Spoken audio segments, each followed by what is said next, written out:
Yeah, I mean, let me just quickly go back on this. So this project came about 5 years ago when I was making originally a film on the Titanic. Nobody had then dived on the Titanic for 14 years prior to that. And when we visited and made the film, what we realized is we were getting fantastic footage, but really not the real story, because what we needed to do was to scan and make an exact replica.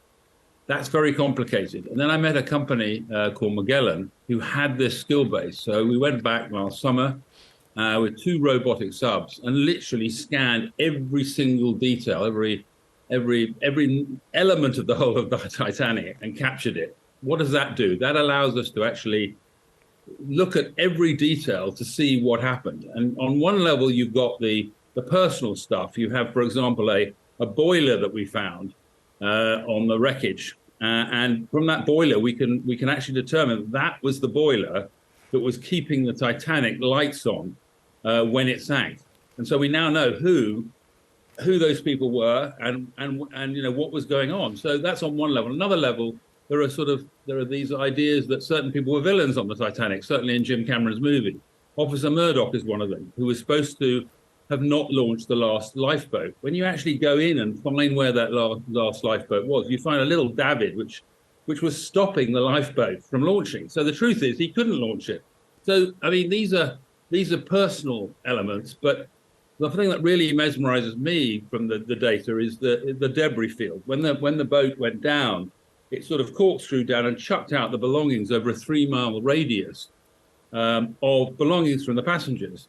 And we've managed to, these are hats and watches and all sorts of other extraordinary things. And we've managed by using AI and photographs to work out who those things belong to. So suddenly you're bringing a human face back and you're bringing history back from over 100 years ago. But more importantly, how the Titanic is sinking originally in the first place.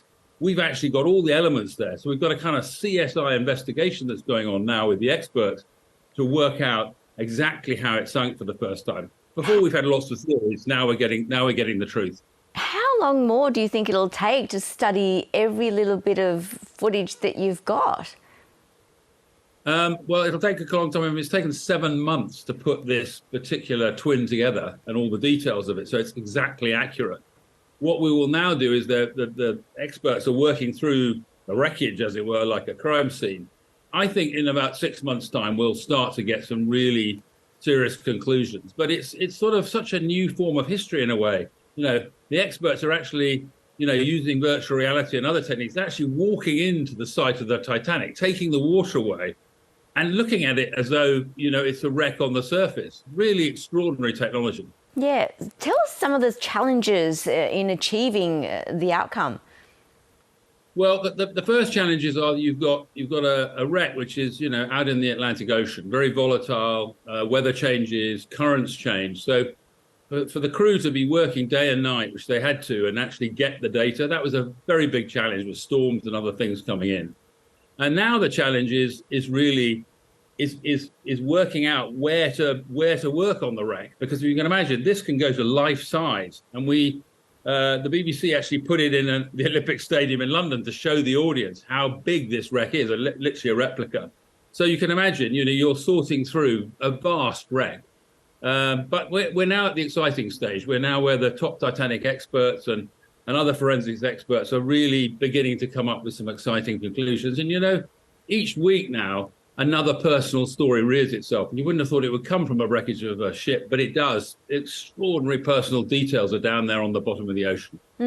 What has this experience been like for you to be able to document such a project? Well, I feel like I've lived with the Titanic now for 5 years since I first went there, and we did dives on the Titanic.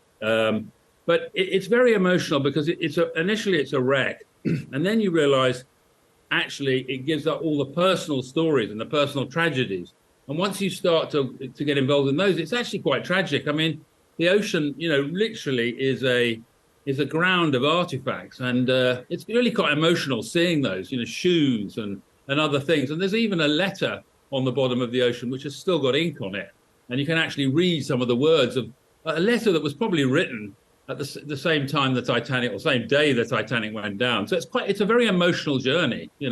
I think that's why the Titanic will always be as it is. It's the whole thing is encased in mystery, and nearly it didn't happen.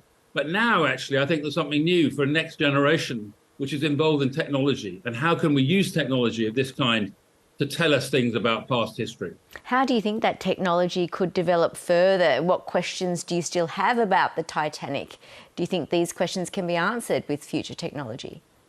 No, I think the technology we've got, along with the technology we're using, AI and artificial intelligence, we now have all the tools that we need to unravel the mystery of the Titanic finally. Does that mean that the mystery will go away? No, in some ways it will always be a mystery. But I think we'll know important things like how it sank and who was keeping the lights on when the Titanic sank. Oh, lots of questions that we've had. But I don't think, interestingly, the total mystery of the Titanic will ever go away. In fact, the last press around the release of these images has been so huge, I actually think it's bigger than ever. The Titanic is a story that's with us and we want to know more about. Well, Anthony Geffen, thank you for sharing this with us. It's really interesting to learn more about it. Thank you. Thank you very much.